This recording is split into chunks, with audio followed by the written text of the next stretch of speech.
Before we were a family, before Joshua and I got married, it was just me and Reagan. And our life was so full.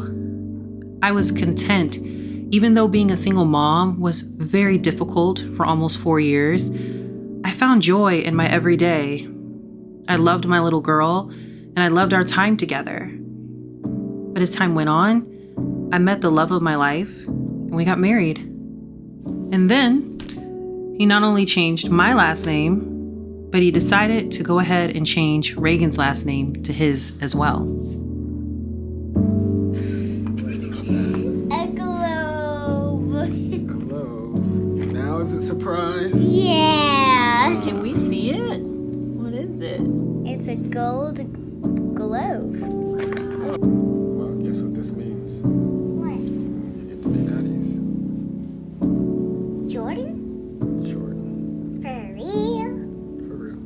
Yay! I don't need my documents. That sounds good. Once Joshua adopted Reagan, our family became complete in a sense. It was just the three of us, and we were building memories, taking trips, and really just beginning to form our own family identity. As time went on, my heart began to open up to the idea of having more children. And so in the spring of 2020, we welcomed Honor, our second born. Look at her hair sticking out from under her cap. It's so I like the beat. Honor was the answer to all of our prayers. Josh and I had been praying for another child, and Reagan had been praying for a little sister. And with Honor in our lives, our family felt complete again. And I couldn't believe how lucky I was to have 2 little girls. Hey, Reagan, say hi, Mom. Hi, Mommy. It's a video. Hi. Put your show on here. Babe, say hi, honey. Honor, look at you. Honor. Woo woo. Yeah. Life was good. And here's Mommy, always behind the camera. Around the time we celebrated Honor's first birthday, my heart began to feel that familiar longing again for another baby. And so I sought the Lord, I prayed about it, I talked with Joshua, and we began to take steps to prepare to grow our family yet again. Honor, go. But trying for another baby was a lot harder this time around. As the months went on, I tried to focus on taking care of the kids, dealing with work, and really just trying to take my mind off the fact that I wasn't pregnant yet. While we were in this period of waiting, Joshua and I tried to continue to cultivate our relationship. We went on an amazing trip to Santa Barbara for our anniversary and really just try to enjoy each other as much as we could. To be honest, this period of waiting to be pregnant was one of the most challenging seasons of my life. I've had many challenges in different areas of my life, but getting pregnant was one of those areas where I just really didn't seem to have that much difficulty. But this time around, I wasn't pregnant as easily, and it scared me. I began to question my fertility, my health.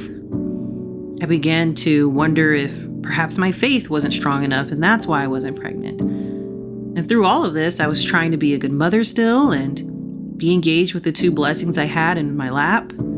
The season of waiting really stretched me big time. As time went on, I marched towards my birthday. I turned 31, and it was a great time surrounded by loving friends and my husband.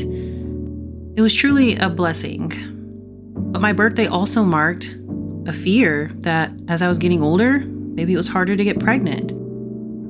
I tried to balance my grief with spending time with my family and enjoying the holidays, adoring my little girls.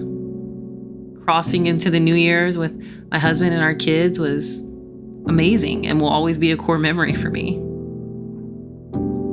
The new year represented a new start, and it was around this time that I began to surrender the idea that maybe I wouldn't be pregnant on my own timing, but God's timing.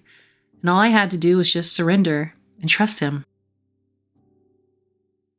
And then this happened.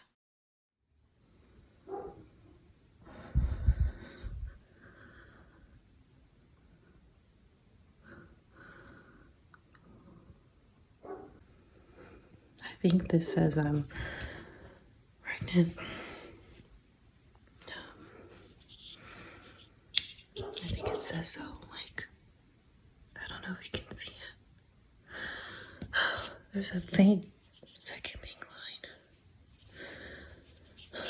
I turned the camera before so you can see it, but it's like a faint one.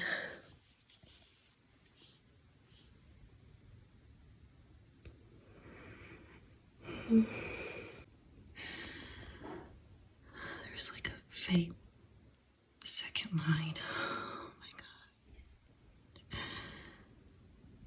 I feel like that's pretty. You can see that, right? Oh my goodness, I just.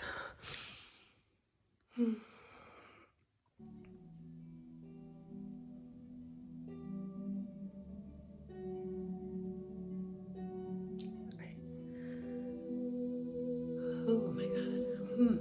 I had just experienced a false positive test the month before. And so when I saw those double pink lines, it was hard for me to believe it. And so I began to take tests over and over just to be sure that I was indeed pregnant this time around. And I actually was, because the morning sickness came rolling in. Joshua got this for me today. Oh my gosh, I'm so excited because I've been feeling terrible, especially this week. So excited to tuck into this because Lord knows I need it. And as this thing became more and more real, I could not contain my excitement. We had to tell the kids. Here, get back on the couch. Get on the couch, Honor. I'm gonna put this is for both of you to share, okay? That would be Honor. It's something for you both. Here, Honor, help her open it, Reagan. Ooh.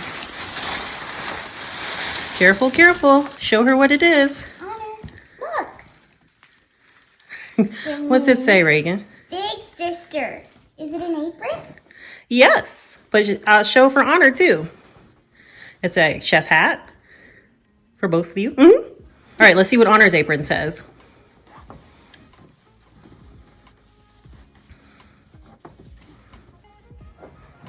What does it say? Big sister. Ask Daddy, what does that mean? What does that mean, Daddy? Mommy's pregnant.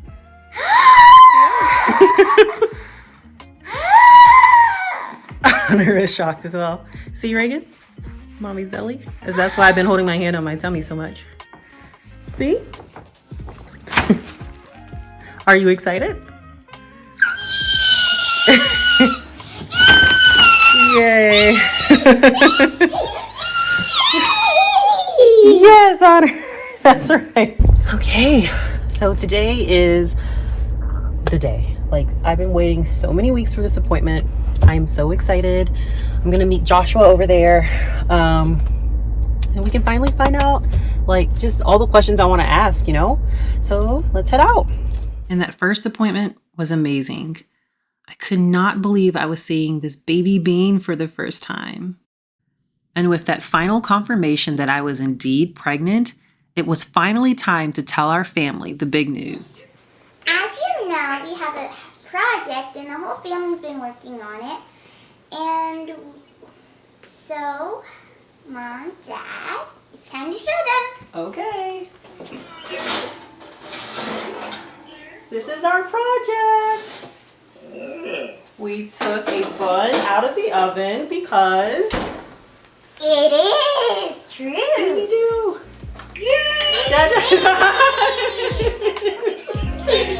Baby.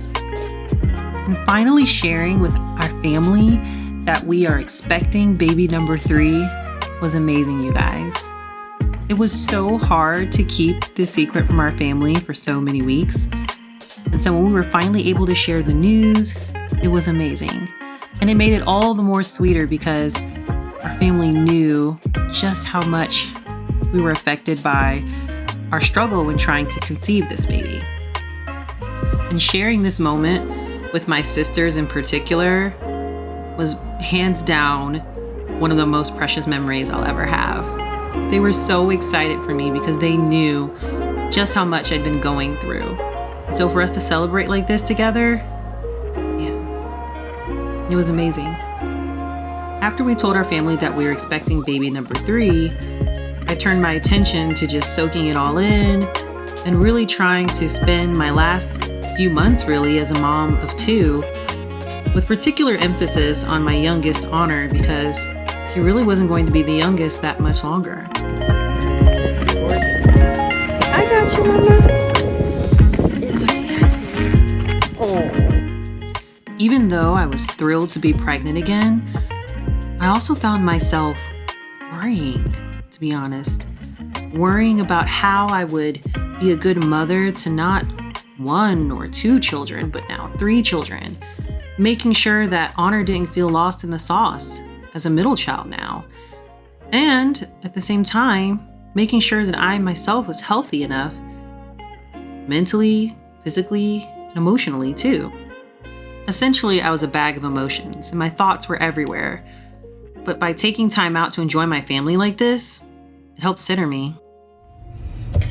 So, good morning everyone. I am 12 weeks and 3 days today, and I'm headed to my 12-week ultrasound. I'm really excited about it. You know, it's always a good chance just to see the baby, see how the baby's doing. And then later on today, I have an NIPT test, which is a non-invasive prenatal test, I think. And the purpose of that is to count the number of chromosomes that the baby has, but, you know, to see if there's any kind of disabilities or abnormalities. And a good, I guess, a byproduct of doing that is you can determine the baby's gender. So I'm going to do that test. It's been ordered by my doctor. Apparently it's within the standard of care for all moms, at least at my hospital, so it's no longer just reserved for high-risk mothers. This pregnancy is a little different because I was dying to know the gender of my last 2. But this one, I'm kind of like, oh, we'll figure it out, you know. I don't know. Maybe it's the 3rd child thing. I don't know. I just don't feel as rushed to find out about it, if that makes sense. So I don't want them to tell me the results. I want them to put it in an envelope and give it to me, or my husband, for us to do a gender reveal later on. But I haven't really had a chance to think about when I'm going to do the gender reveal. I guess that's really the overall just position that I'm in with this pregnancy. It's just feeling like I just haven't had a chance to sit down and map out, you know, what I want to do. And I think it's because we just have so much going on. And I think deep down, I feel like I'm trying to squeeze into all the things that are going on outside of my nuclear, you know, family that Josh and I have. There's weddings, other babies, birthdays, graduations, all the things going on within the summer, this 3 or 4 month period. So you're just trying to get in where you fit in, and it just, I don't know, I just feel a little overloaded here, folks, you know. Nonetheless, I'm excited, so we'll see what at least today holds, right? Each day has enough worries of its own. I headed into the appointment with so many thoughts and tasks on my to-do list, but after I saw my baby, I walked out feeling encouraged and knowing that God had his hand on me. So I just had the appointment for my ultrasound, and I'm always surprised. I don't know why I'm surprised, but I am. I'm always surprised every time I go to the appointment I get to see the baby, because I don't know, like all these emotions come over me. Like, I don't know, I'm seeing my baby, so it's just, the baby's so cute, you know. And he or she was just sitting straight up and down, you know, like it's tea time, like we're having a conversation. It was just so cute. It's just so crazy how developed the ultrasounds are now, as opposed to when I had Reagan like 9 years ago. I guess almost 10, my goodness. But now I'm like, it's so early, but it feels so developed. like, I don't know, you just see a lot more detail, and it just, you know, strikes me in a different way. So now I'm headed to do the blood test so we can know about the gender in that way. And then, I don't know, I guess by the time I've determined to do the gender reveal, we'll have the ultrasound too to corroborate it. Not that chromosomes lie, but you know. Anyway, we'll sort that out later, you know? And honestly, that's one of the biggest lessons I've learned throughout this pregnancy so far. God will sort it all out. There's time to work through the emotions, the thoughts and feelings surrounding growing our family, and how everyone's role will change. I took those lessons into a recent family trip that we took up to San Francisco to celebrate on our second birthday. It was a great time to just connect, to get away from it all, and really hone in on the blessing that it was to be together, to have 3 children. And I look back and I think, wow, God, you've blown my mind in ways that I never could have imagined when I was just a single mom and it was me and Reagan. Now God has saw fit to give us a whole family. And coming this fall, we're welcoming baby number 3.